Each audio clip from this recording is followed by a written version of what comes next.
మంచి అపూర్వమైనటువంటి అవకాశాన్ని మన బ్రతుకులోకి అవకాశం ఇచ్చినటువంటి మనల్ని అందరినీ కన్న తండ్రి అయిన దేవునికి మన సంఘంలో క్రీస్తు ద్వారా ఆయనకి కృతజ్ఞతాస్తుతి స్తోత్రాలు చెల్లిస్తూ ఉన్నాం. చాలా సంతోషం.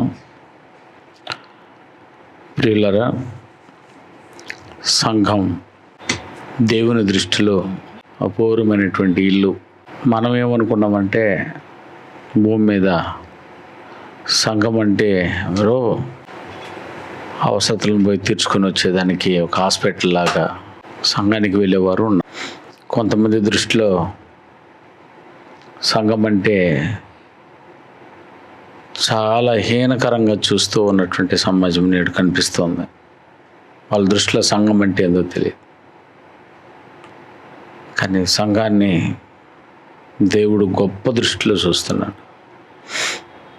లోకము రెండు భాగాలు. ఒక భాగము లోకం, అపవాది యొక్క అనుచరులతో ఉన్నటువంటి ఒక సమాజం. సంఘము తన కుమారుని రక్తము చేత ఏర్పాటు చేసినటువంటి రాజ్యం. అది దేవుని ఇల్లు.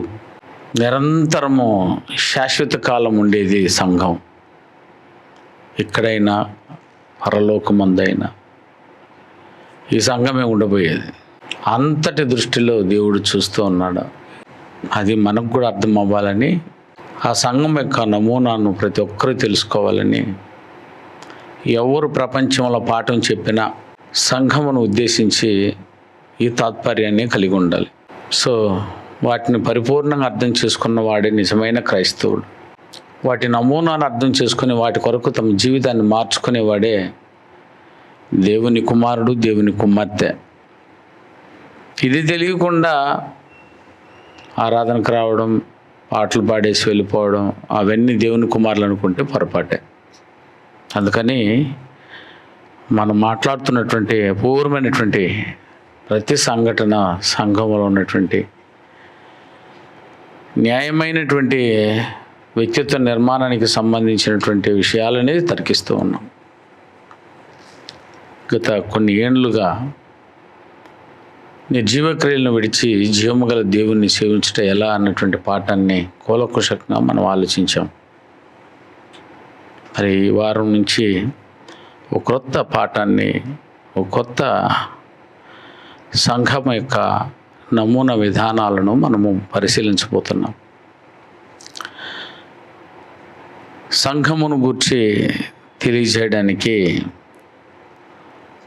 రోమా పత్రిక దగ్గర నుంచి లేదా అపోస్తుల కార్యం నుంచి ప్రకటన గ్రంథం వరకు వ్రాయబడిన విధి విధానాలే సంఘం యొక్క నమూనా. అది మనకు తెలుసు.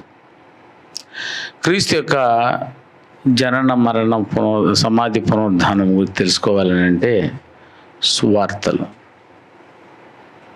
సరే, సంఘము ఎలా ఏర్పడింది, ఎలా సృష్టించాడు దేవుడు అన్న విషయం మనకు అర్థం అవ్వాలంటే అపోస్తుల కార్యమును అర్థం చేసుకోవాలి. అపోస్తుల కార్యములో ఇటు సువార్తకుని అటు పత్రికలకును మధ్య బ్రిడ్జ్. సువార్త అర్థమైతేనే అపోస్తుల కార్యం అర్థమవుతుంది. అపోస్తుల కార్యం అర్థమైతేనే రోమా పత్రిక నుంచి ప్రకటన గ్రంథం వరకు అర్థమవుద్ది.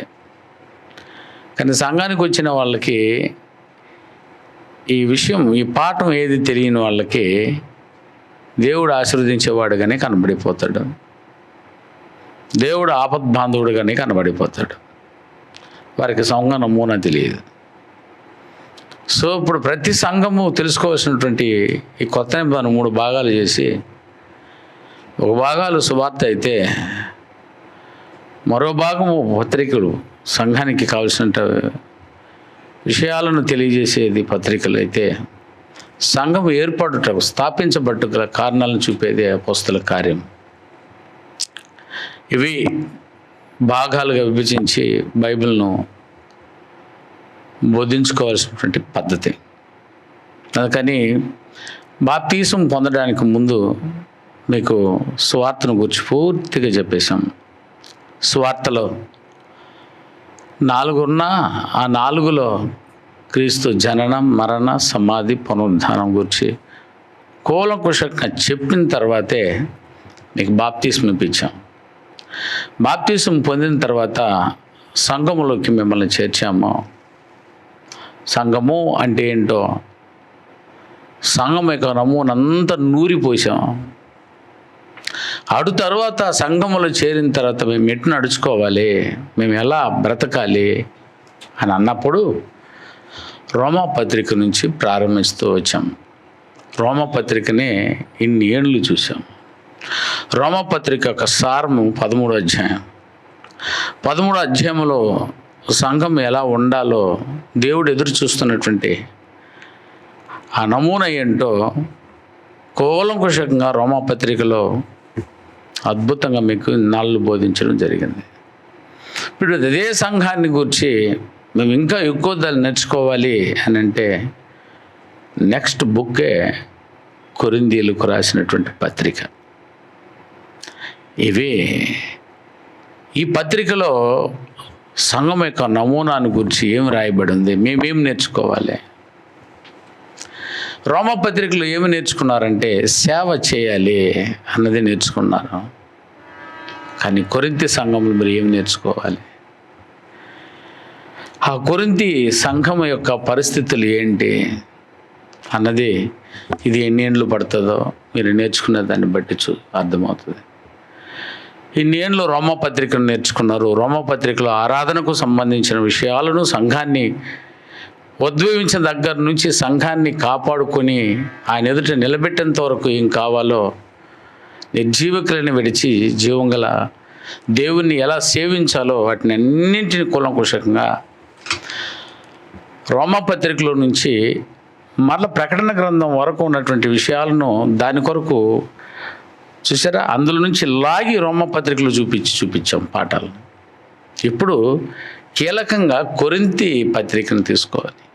కొరింథీ సంఘాన్ని చూస్తూ మీరు ఏ విధంగా, కొరింథీ సంఘస్థులు ఏ విధంగా ఉన్నారు, మీరు సంఘంగా ఎలా ఉన్నారో అలా ఆలోచన చేయాలి. ఇప్పుడు అద్దం దగ్గర పోయి మనం నిలబడితే కానీ మన సహజ మొహం మనకు కనబడదు. ఎంట్రుకలు ఎలా ఉందో తెలియదు, నిద్రపోతున్నప్పుడు మొహంలో ఏమై ఉందో తెలియదు, బట్టలు ఎలా ఉన్నాయో కూడా తెలియదు. కానీ అట్లా లేచిందే, అందుకే లేచిందే కొంతమంది ఎదురుగా అద్దం పెట్టుకొని ఉంటారు. అట్లా లేవంగానే మొత్తం కనబడిపోద్ది, వెంటనే సరి చేసేయవచ్చు. ఇంకొంతమంది బెడ్కే, మంచం ఉంది కదా కాట్, ఆ మంచానికే తల దగ్గరే అద్దం పెట్టేసి ఉంటారు. పడుకొని కూడా చూసేయవచ్చు నువ్వు. ఎందుకయ్యానంటే నువ్వు కరెక్ట్గా ఉన్నావా, లేచంగానే ఇలా అద్దం చూపించేసేది నువ్వు కరెక్ట్గా లేదు, ఒకరి జుట్టు టైప్ ఉంది, నీ మొహంలో అవన్నీ అంటే ఉన్నాయి చూడు, చూసారా, వెంటనే సర్దేస్తాం, తుడిచేస్తాం, సర్దుకునేస్తాం. అద్దం. కొరింథీ సంఘాన్ని చూసి మరి ముత్యాలపల్లి సంఘం అట్టే, అది అద్దం నీకు. ఇప్పుడు కొరింథీ సంఘంలో ఉన్నటువంటి విషయాలు నీకు అద్దంలా ఉంటుంది, నువ్వు దాన్ని చూసి సరి చేసుకోవాలి. ఏమేమి జరిపోయి ఉంది ఇప్పుడు మనకి, అర్థం లేనిదే సరి చేసుకోలేము. సంఘం లేనిది ఈ సంఘం సరి అవ్వదు. ఇంత విషయమై రోమపత్రికలు చూసాము అర్థంలాగా దానిని. ఇప్పుడు మరో పేజీ కొరింథీ సంఘము. ఎక్కడెక్కడో ఒక్కొక్క ప్రసంగం తీసి ఒక పదాన్ని తీసుకొని బోధించేసి వెళ్ళిపోవచ్చు, ఏ ఉపయోగం ఉండదు దాంట్లో. ఇలాగూ సంఘ నిర్మాణాలను చూసినప్పుడు ఆ సంఘానికి, నేనున్న సంఘానికి ఎంత తేడా ఉంది, నేను మార్చుకోగలగాలి అన్నది తెలుసుకోవడమే ప్రతి ఒక్క విశ్వాసి, బాప్తిసం పొందిన వారి యొక్క లక్ష్యము. సార్ నేను ఇంకా బాప్తిసం పొందాలంటే బాప్తిసం పొందు, దానికి సంబంధించిన సంగతులన్నింటినీ మీకు కూలంకుషంగా నేర్పి మీకు బాప్తిసం ఇచ్చి సంఘములో చేరుస్తాము. ఆ సంఘంలో చేరిన తర్వాత చూసారా, సంఘము నీకు బోధిస్తుంది, సంఘానికి మునుపు బాప్తీసానికి ఉపదేశిస్తుంది, ఇక్కడ బోధిస్తుంది. ఇంగ్లీష్లో దాన్ని ప్రీచింగ్ అన్నాడు, దీన్ని టీచింగ్ అన్నాడు. ఇది టీచింగ్. సంఘంలో జరిగేవి బాప్తిసం పొందిన వారికి చెప్పేదల్లా బోధ, సంగతులను బోధించడం.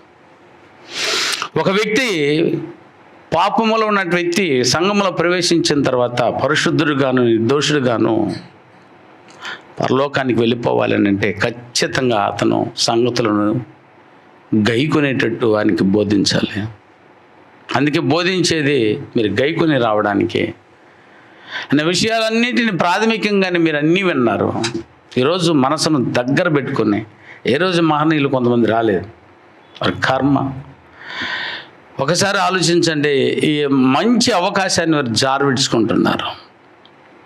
మీరు గొప్పగా ఈ పాఠాన్ని మనసు దగ్గర పెట్టుకొని, ఒళ్ళంతా దగ్గర పెట్టుకొని ఈ పాఠాన్ని మీరు వినవలసి ఉంది. ఈరోజే ప్రారంభిస్తున్నాం.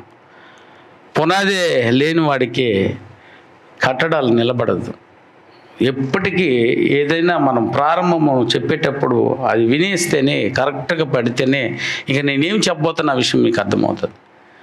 కానీ ఈరోజే చూసారు ఎంత చక్కగా తప్పించేసాడు అపవాది వారిని వినకుండా. అందుకని జాగ్రత్త పడండి. మీరైనా వినండి, అయినా జాగ్రత్తగా అర్థం చేసుకుని ట్రై చేయండి. ఒక పత్రికను మీరు ఇప్పుడు ఆలోచించబోతున్నారు. ఆ పత్రికలో ఉన్న విషయాలను మీ జీవితానికి అన్వయించుకోబోతున్నారు అన్నప్పుడు దాన్ని ఏ దృష్టిలో మీరు చూడవలసినదో మీ కన్నులకు కట్టినట్టుగా దాన్ని ఆలోచించాలి. అందుకని మొదట ఈ కొరింథీ సంఘం యొక్క పుట్టు పూర్వోత్తరం మనకు అర్థం అవ్వాలి. సరే, ఏం చెప్పాలనుకుంటున్నాడు ఈ సంఘానికి అన్న విషయాన్ని మనం అర్థం చేసుకోవాలి. మొదట